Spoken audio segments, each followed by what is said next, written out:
Assalamualaikum warahmatullahi wabarakatuh. Waalaikumsalam warahmatullahi wabarakatuh. Alhamdulillah, segala puji bagi Allah. Allahu Rabbul Alamin. Allah yang memiliki, yang mengatur, yang menguasai seluruh alam semesta ini.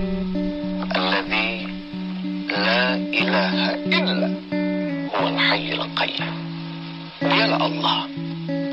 Allah yang tidak ada Tuhan yang berhak disembah kecuali Dia, yang hidup kekal terus-menerus dan mampu mengurus dirinya sendiri. Kalau model kayak kita manusia tidak mampu untuk mengurus diri sendiri. Seorang suami pasti butuh untuk diurusi oleh istrinya. Seorang istri pasti juga butuh untuk diurus oleh suaminya. Apalagi yang namanya anak-anak sangat-sangat butuh untuk diurus oleh kedua orang tuanya. Nah, ketidakmampuan mengurus ini adalah sifat lemah. Dan Allah Tabaraka wa Ta'ala, Allah Rabbul Izzati, jauh daripada sifat itu semua. La ta'khudhuhu sinatu wala naum. Allah tidak pernah mengantuk, apalagi tidur. Karena mengantuk dan tidur ini juga sifat lemah yang dimiliki oleh makhluk.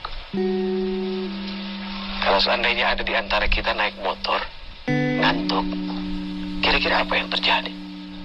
Subhanallah, musibah yang besar. Jadi kalau seandainya Allah Subhanahu wa Ta'ala di dalam mengurusi bumi ini, Allah dalam keadaan mengantuk, maka demi Allah apa jadinya ini bumi? La ta'khudhuhu sinatun wala naum. Jadi Allah tidak pernah mengantuk dan Allah tidak pernah tidur. Lahu ma fis samawati wa ma fil ardh. Miliknya segala apa yang ada di langit dan di bumi. Kita ini semua adalah milik Allah. Istri titipan untuk suaminya, suami titipan untuk istrinya, anak-anak titipan untuk kedua ibu bapaknya. Jadi kita semua adalah milik Allah. Subhanallah. Kalau memuji Allah itu Allahu Akbar, tidak akan pernah habis, ya. Allahu Akbar.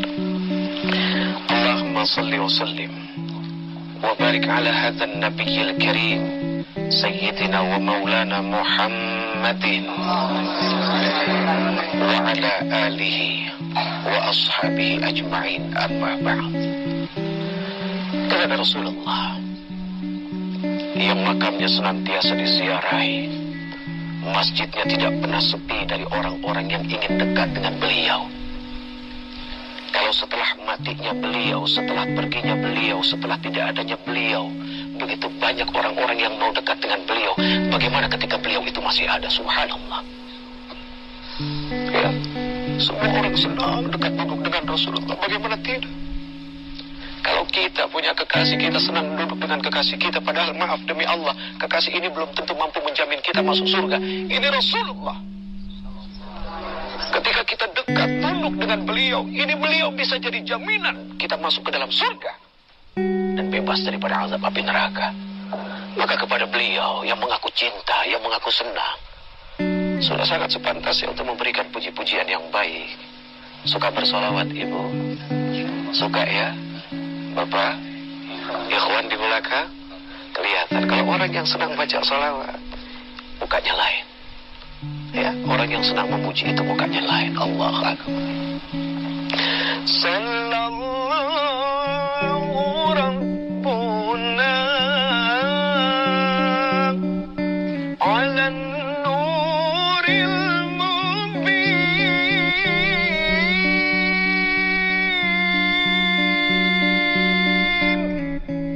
Ahmad al-Mustafa Sayyidi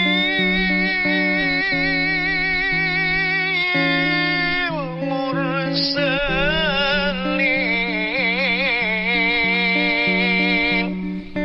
Itu untuk Rasulullah sallallahu alaihi wasallam. Hadirin yang dimuliakan Allah, hari ini ada satu bekal yang insyaallah mudah-mudahan bekal ini punya manfaat untuk kita semua. Mobil khusus saya ini yang bicara, ya. Jadi ada 7 kalimat penyelamat yang kalau seandainya kalimat-kalimat ini kita baca, kita amalkan, akan membuat kita mulia di sisi Allah, di sisi para malaikat, dan sebesar apapun dosa kita Allah akan mengampuni.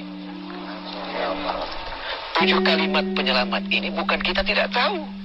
Tahu insya Allah. Bahkan dari anak kecil sampai orang yang sudah tua renta insya Allah tahu. Cuma seringkali lupa untuk dibaca. Nah, jadi hadirin yang dimuliakan Allah, dari seorang ulama al-faqih Abu Lais Samarkandi, 7 kalimat yang pertama ini adalah apa?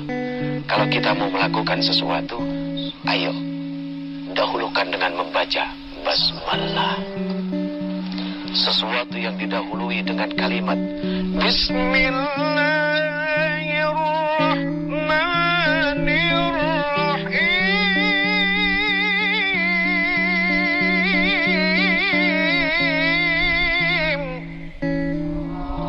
Berarti dia bersandar kepada kekuasaan Allah.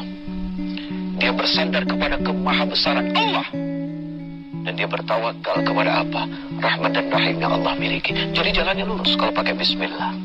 Ya, mau berbuat yang haram malu dong karena sudah bismillah. Kan begitu.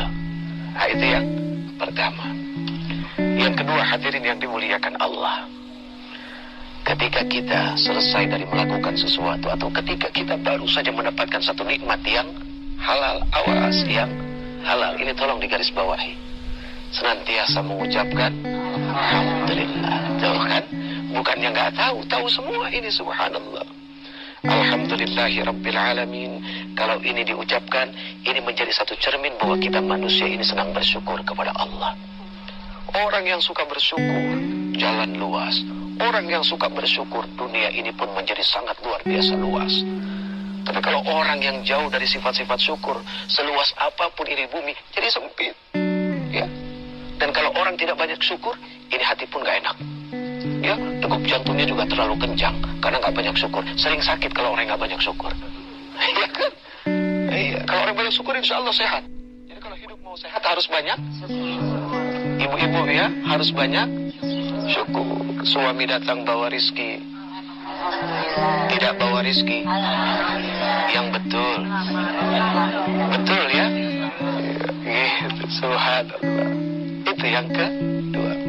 Yang ketiga, hadirin yang dimuliakan Allah. Yang ketiga, kalau kita mau berjanji, kalimat insya Allah itu jauh lebih baik untuk diucapkan terlebih dahulu. Tapi maaf, sekarang ini kalimat insya Allah seringkali nggak bisa dipercaya. Asbab apa? Karena kita yang mempermainkan.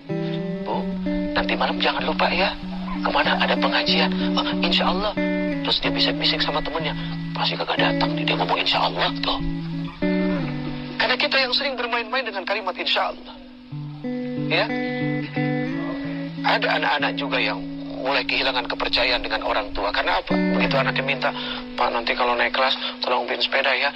Bapaknya bilang insya Allah, tapi insya Allah nggak pernah dibeliin. Bapak mah insya Allah tuh. Jadi nggak percaya nih, subhanallah. Jadi kita yang membuat ini jadi tidak baik. Na'udzubillahi min dzalik, ya. Yang keempat, ketika kita melakukan kekeliruan, ayo cepat-cepat baca istighfar. Ya, astaghfirullahaladzim. Ini cerminan manusia pandai. Jadi orang pintar baca istighfar. Itu namanya orang pintar. Ya. Rabbi inni walamtu nafsi. Rabbi inni walamtu nafsi. Ya Allah, ya Rabb, sesungguhnya aku ini adalah orang-orang yang senantiasa menzalimi diri sendiri. Apa arti zalim? Ketika kita berbuat maksiat, sama artinya kita menzalimi apa yang baik yang telah Allah amanahkan kepada kita. Maka yang pantas adalah apa? Faghfir li dzambi.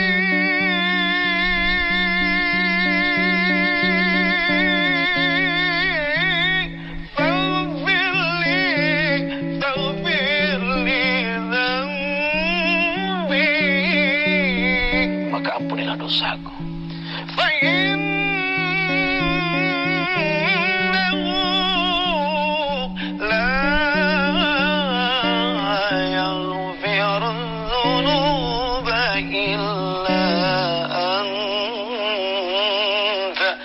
tidak ada yang bisa mengampuni dosa kecuali Allah.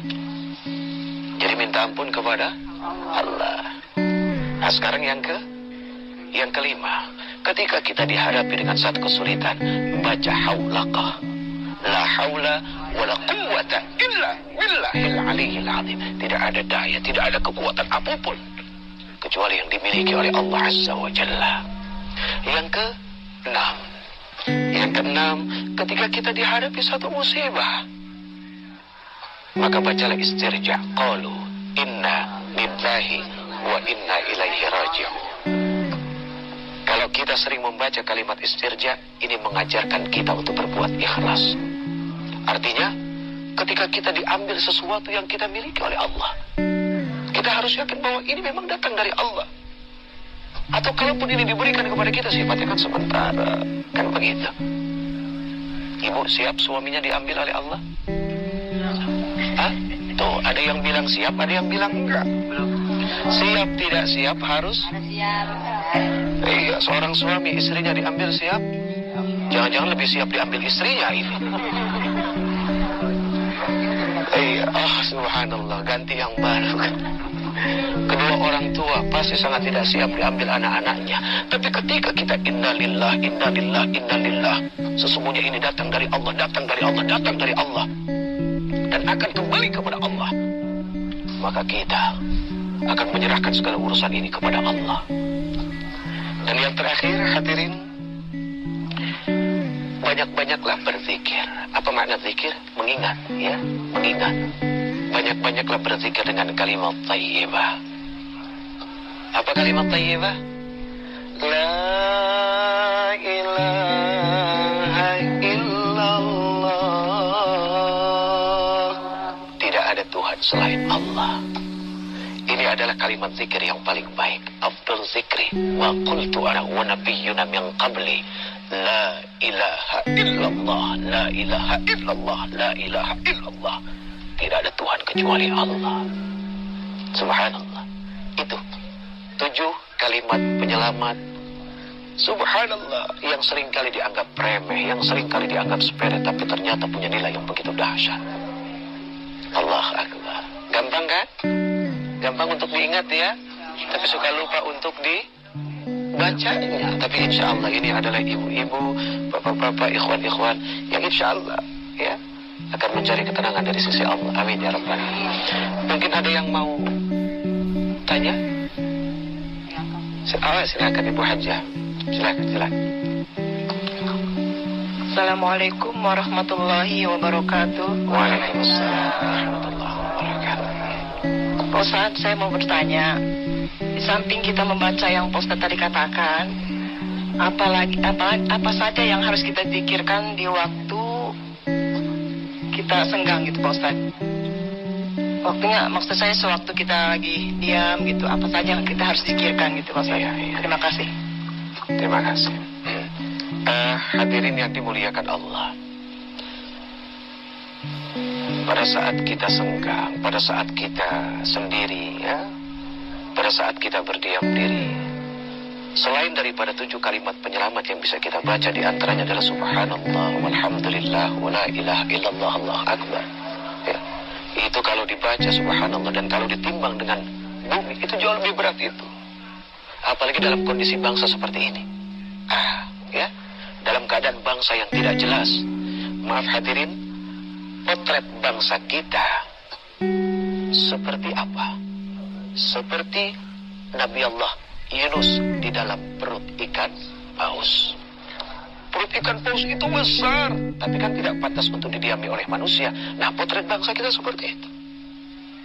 Ya, subhanallah, ini bangsa kita besar. Tapi kenapa yang besar ini menjadi sempit? Maka kalau kita mau keluar dari kemelut bangsa ini, baca seperti apa yang dibaca oleh Nabi Allah Yunus alaihissalam. Ada yang tahu? La ilaha illa anta subhanaka inni kuntu minadh dhalimin. Wah, nikmat ya.